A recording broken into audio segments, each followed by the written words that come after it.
Check out this graphics package we installed on a 2022 Ford Bronco Black Diamond Sasquatch. The graphics shown here are the Visco hood cowl map design and can be purchased directly from Ford.com. I'll leave a link below to where you can purchase this graphics package. Now moving on to the door decal or the side decals. So I use this flexible measuring tape to measure the margins from the bottom of the door. It's about a 1/2 inch up from the bottom, and then equal distance. I did 1.5 inches from the wheel well, and this side same 1.5 inches from the wheel well, and then I just checked the margin on the bottom, which is about a 1/2 inch. But the picture shows it lining up with the rib in the metal door. Just under that, where it goes back to flat again, is where the decal starts. So it's just underneath that rib in the door. So I'll do the same thing here. I'm just gonna put the decal on first, and then I'll come back later after the decal's already applied and cut this with a razor blade and fold the tabs in. So I'll just have to do that at 2 locations, front door hinge and in between the 2 doors.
Sounded pretty tight. You just gotta pull nice and slow.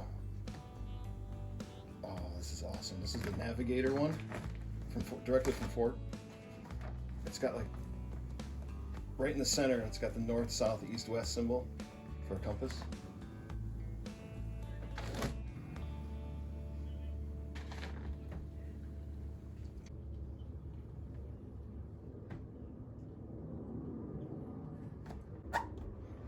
is.